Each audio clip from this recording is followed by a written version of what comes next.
Hello everyone. Welcome to the Edo Talk Show, where you get the latest news and entertainment from Edo State and Nigeria in general. Please consider to subscribe, like, and also follow us on all our social media platforms on the Edo Talk Show. Thank you so much. See you later. Hello my people, now well done. I greet all of you with the time when until they watch this video. Welcome back to the Edo Talk Show. Thank you so much for your support. If it's not your first time, make you support us by subscribing. Also follow us on our Facebook page and also on our Instagram as well. Thank you. Today's update now community report. Now I want to talk about today. I know say now every Saturday we do the upload videos when concern community for Edo. So today's update now for Temboga. Now our camera team visit Temboga for work. So this video, so now one of our supporters, one audience, one of our subscribers, now I put up a comment section. Now I tell us, yeah, this place, so see what they go on there for comment section. Now say I'm also okay, move visit this place. As our camera team visit and they use I see many things. The number one issue when they complain for the area, when our camera team still experience say they reach the community, they see one woman, they complain, they cry, say they just steal her bag, say they collect her bag for that area, which means say insecurity for that area.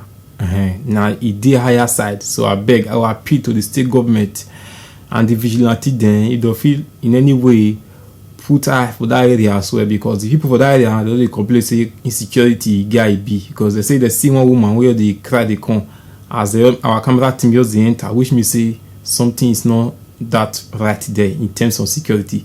Moving over to the road issue now, the area get as it be one kind. If you see on the street, it quiet, it just quiet. You know, like say something they go on for there. They come ask people and say why this area be like this. They say road not there. They say light not still there. So those are the things they complain about, and they consider they appeal to the state government. Maybe they try in one way or the other. Maybe they say assist them. They consider say okay, if factory did there where people for the work, at least you go engage people. For those people want to do bad, at least they get something to do. You go engage them. You go come out their eye, come out from bad things. So those kind of things. Anyway, my people, as I don't talk this matter this year, I'll give you a chance. When I watch the video, when I see. If you see the watch me now, you want more to visit your community, leave them a comment section. Your comment will observe will see to visit your community as time goes on. Thank you so much. So when I well done, I greet everybody. Well, which community we dey so? The Iwogban community. Yes. Okay. They say how this Iwogban community be? Road no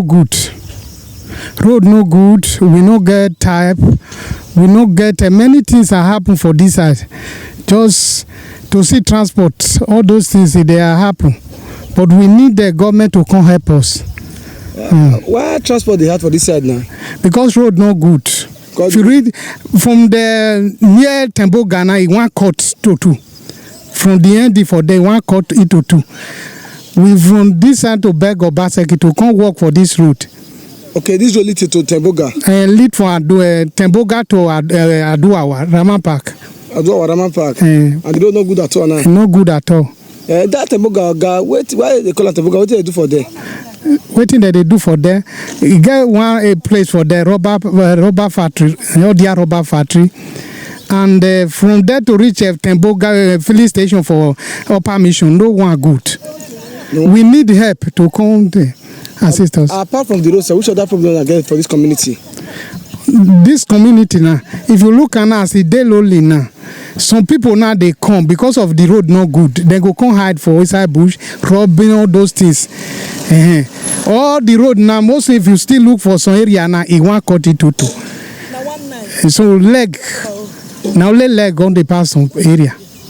So what about light for the area? No light at all. How long all these issues be like this?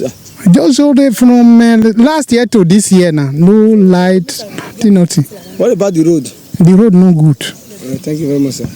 All right, my country people, we don't come again. This is another community now with this. So this one Uwagma community. The road where we just stand push so now be Temboga Road. Where they come from Ikpobai. See, come up for Lucky Way, come up for Lagos Road side. Everywhere road day. They say if hold up even the Ikpobai, then in Lagos Road. Now yeah, now they come even they dodge the path before. But today now no road again. The road where even cut into two. If you see, in fact, water don't chop this road. So it won't cut into two. So they beg government make us rescue them from this calamity for this community. Even light in every day for how many months now, all wire posts don't even fall for ground, wires don't cut. They say they never get light for the community, and insecurity see the community. I beg, they say the government make us save them for the community. They even to the work out for the road at all. Now problem for them for this community. Edo Talk Show now be this. Remember my name na Ekoragbo Godwin Osamuyime. Thank you.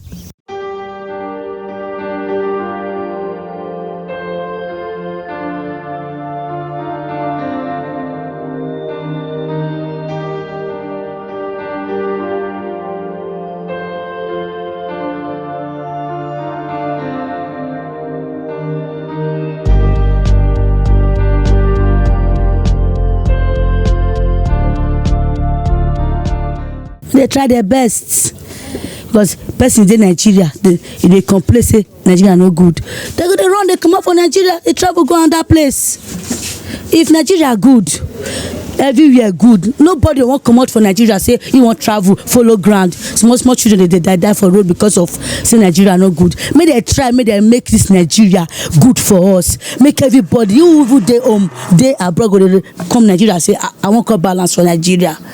Now be the thing, make they try their best. You cannot see any reason we go make Nigeria balance. Nobody go to travel. Nobody go to risk, other can risk they die for road. Not be lie. Now because in Nigeria, Ijabaru, now make people they travel. Even who got pikin that need to even travel, follow road, and it no good. Make una sit there the governor, make they try their best. And that one I know. Thank you very much, madam. This one Edo Talk Show will still relate your issue give government as we see reach. Okay. Remember, if you want see us, just subscribe to our YouTube channel, Edo Talk Show. Okay. With everything we see tell us so. Okay, thank you. Thank you. But which community with this? So? Na Temboga Road, we link to from here link to Unibe, and from here still link to Bobai. One hold up there for New Lagos Road. Now here then they rescue people for hold up. Here just be like say na express, but road no good. And road now one cut into two. Here if here cut into two now, if hold up there for New Lagos Road, no movement again. People go sleep. Their motor go sleep for road till they break. So we dey beg governments, may they come help us tie this road. We dey beg them. Since 3 months we no get light for this Temboga. No lights. And we dey pay, never go still come, never collect money. We no go see lights. Since 3 months, we dey beg governments, may they come help us. Madam, apart from the road and light matter, which other issues now get for this community? And again, we see the beg government, may they come find wetin they go open for here, like maybe company. Cause the empty road, empty place, just there is in a bush, cover am. We want me then come do something. We say, may here open, may here for develop, for their side, after all their side. Okay. We dey beg them. All right, thank you very much, ma'am.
Alright, my country people, we go end up with this one today. We just try reach for this community, work community for Temboga Road. Now we see there, so we don't hear different view from different people. They just tell us what they are men with kind of problem that they pass through for the community. As I talked before, we don't see the road actually is not good. If you look the center of the road now, water don't chop the road finish. It don't almost cut this Temboga Road here. It don't almost cut finish. I beg that they beg government may they come to their aid. If from that next year they not come do this road, I'm not sure say road go see this place again. Now we say this community people community this community now leg they go to the come out. No road at all, no light, insecurity majorly. They say they not fit the pass. Even as they call yours now, God even save me for road. My one woman even they cry for my present, say they collect her back for road. So the insecurity for the road, it get as it be. May they see come, may they see rescue them. May they see call out the vigilante group because they help them for the road and every other thing. And light road, now they be problem they say they pass through for this community. My people who go enter here like this today. Remember now, Edo Talk Show, they talk to you since. Ekoragbo Godwin Osamuime, na be my name. You want to they watch me so when they listen to me. If you still not say you they face any problem for your community, may you still let us know. Right now, come off our platform. Just subscribe to our YouTube channel, Edo Talk Show. See relate your problem, give us. We will see relate your problem, give government. As we feel see do and reach. God go bless you now. And so we will end that today reach. Bye bye.